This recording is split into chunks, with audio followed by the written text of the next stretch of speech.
This is Lord Nelson's sarcophagus, which lies in the crypt of St. Paul's, directly beneath the cathedral's dome.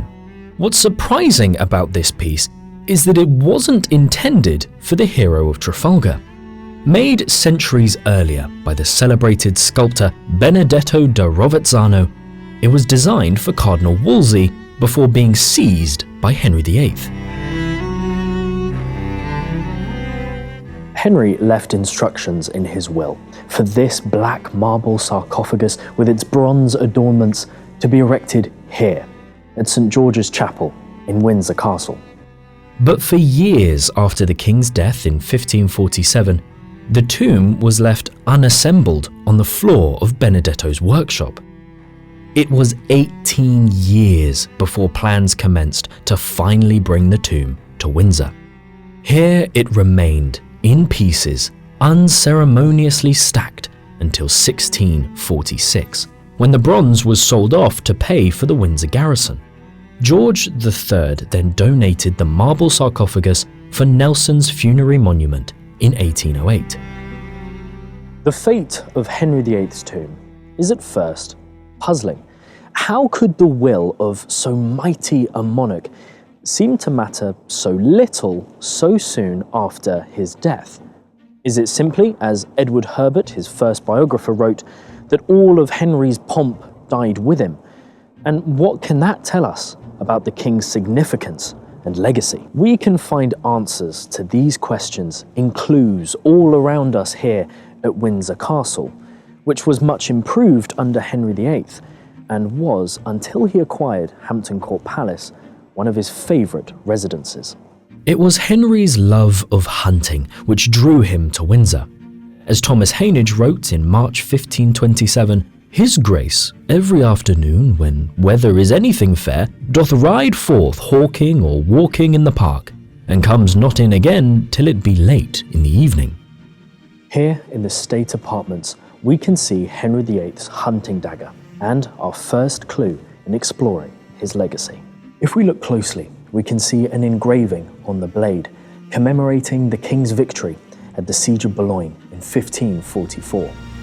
Henry was the first English monarch in over a century to conquer territory in France, which we should remember was 3 times bigger and 5 times as populous as England at the time. Henry was determined to be a great warrior king and to turn England into a great European power. Perhaps he was inspired by the victories of his ancestors, reminders of which he would have seen here in St. George's Hall. True to this ambition, early in his reign, Henry secured notable victories in the Battle of the Spurs and with the capture of Terouanne and Tournai in 1513. His much enlarged navy also successfully saw off a French invasion armada in the 1545 Battle of the Solent. Henry also left a significant legacy in the form of a chain of defensive fortresses all along the south coast, bristling with some 2,000 pieces of artillery, leaving England safer from invasion than it had been in centuries.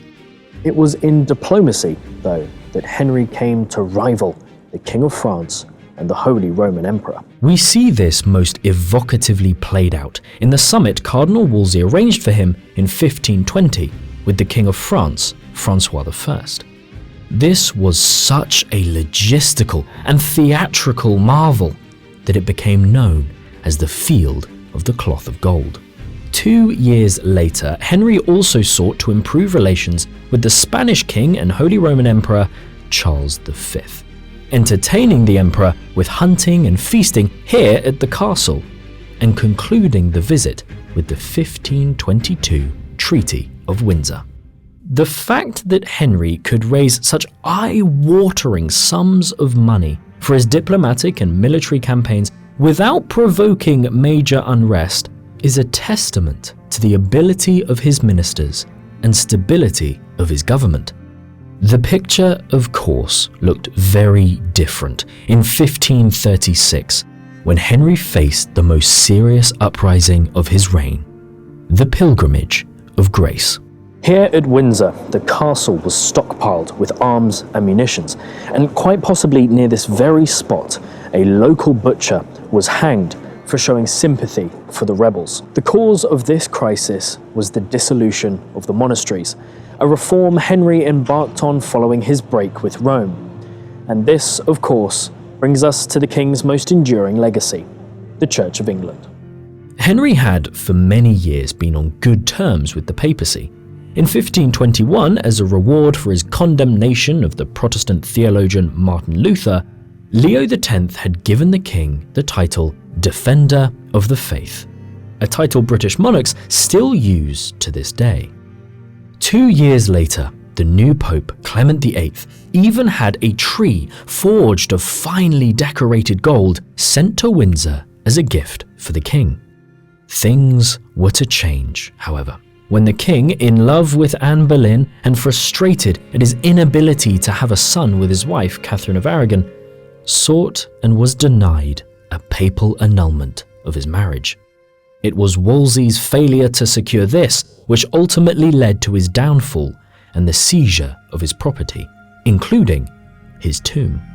Henry's break with Rome was about more than just his desire for Anne and longing for a son. It was also about authority and status. Henry firmly believed, as he wrote in 1515, that in worldly matters, the kings of England in time past have never had any other authority than God alone.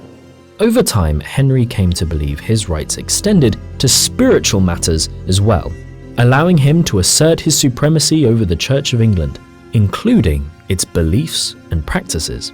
However, when it came to the Church, Henry sought to chart a middle way between the traditions of Roman Catholicism and the innovations of continental Protestantism. So while the king authorized the publishing of the Bible in English, he restricted who was allowed to read it in 1543 out of fear the translations were fueling heresy and religious divisions. While these divisions would widen during the reigns of his son, Edward, and his daughter, Mary, under Elizabeth there was a return to the middle path Henry had charted. If fame and recognition was what Henry sought above all else, then to a great extent he succeeded. He defied the Pope and established the Church of England. He amassed great wealth. He repelled a French invasion and increased England's power and prestige. He also, importantly, secured the continuation of his dynasty.